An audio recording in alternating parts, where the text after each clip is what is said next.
另一個學英文嘅方法就係呢，我哋可以做一啲簡單嘅中英翻譯嘅遊戲。咁呢個呢都好容易㗎，唔係困難㗎。咁首先咧，你可以去到譬如話一啲文娛嘅場所，譬如話文化中心啊，咩電影資料館啊，又或者係民政處嘅諮詢中心攞一啲好似呢一份嘅中英文對照嘅單張。咁因為呢啲咧就係同生活好有關係，同埋呢啲單張其實係香港有啲中英文咧，即係掌握得好好嘅法定語文主任去寫。我哋喺佢哋嘅譯文裏邊咧，一定會學到啲嘢。咁同埋玩呢個簡單嘅翻譯遊戲咧，令到同學咧係會即時有嗰個信心，有個成功感。咁你其實你翻譯到一兩個字，你諗到一兩個字，識串一兩個字，或者中或者英，其實對你學中英文都有幫助。係啦，咁又點樣玩呢？譬如得題目先講啦。咁首先我哋咧就係要揾一張紙咧，你可以冚住中文或者英文都得。譬如好啦，你冚住英文嘅時候咧，你就考下自己何時應該結手咧？咁你英文你會點翻譯啊？你可能話when should we clean our hands 係嘛？咁如果你係諗唔到全句，你其實都可能諗到關於呢個清潔啦或者手嘅英文係咪啊？咁你咪試下寫，揾張紙寫低。清潔 clean， 你試下串下CLEAN， 跟住 hands HANDS。如果懶寫嘅同學，你都可以用手機去串呢個字啊，係咪啊？clean CLEAN hands HANDS。咁你寫咗或者係錄咗音咧，你就可以對下佢嘅英文。佢話 when to perform hand hygiene， 咁你會學多啲嘢啦。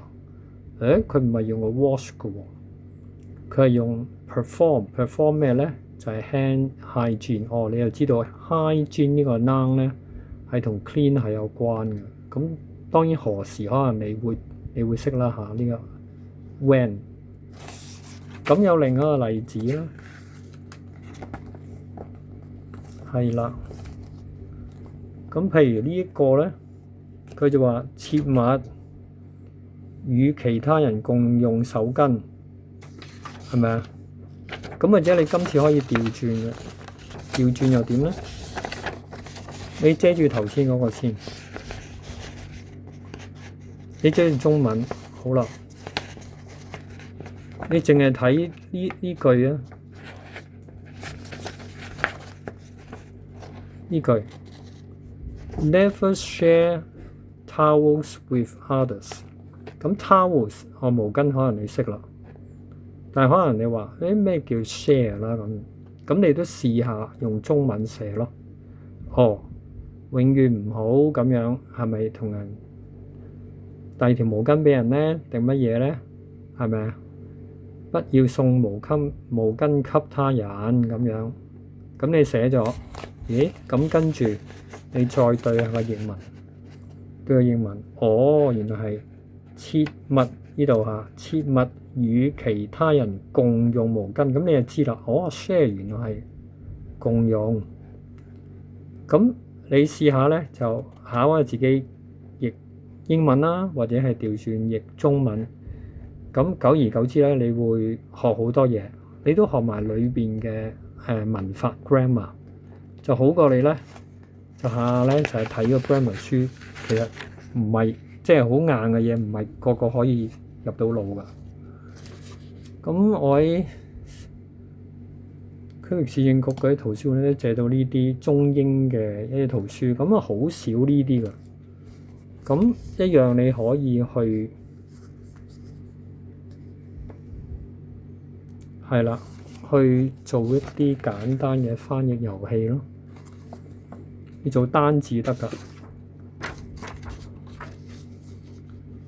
譬如話，尖沙咀最鐘樓，咁你記唔記得佢英文又點講咧？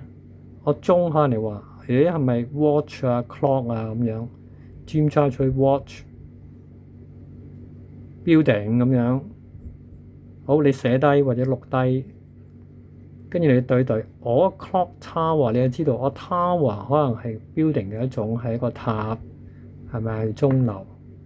咁你估到一兩個英文字，或者話估到一兩個中文字，其實你嘅信心越嚟越大，你就會對於掌握中英嘅語文咧會好好多。咁呢本咧都值得借，譬如呢個係叫《香港之旅》啦，萌 Q 小熊貓啊，咁係比較少啲，因為香港咧呢個圖書館咧係少即係中英嘅圖書啊。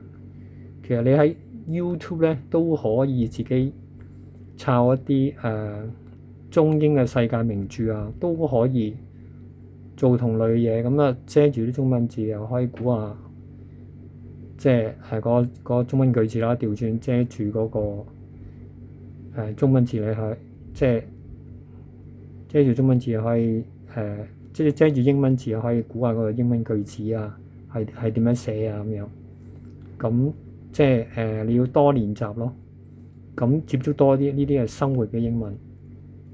咁因為其實你讀書之後咧，有一日你要出社會做事，咁呢啲生活寫英文都係好實用嘅。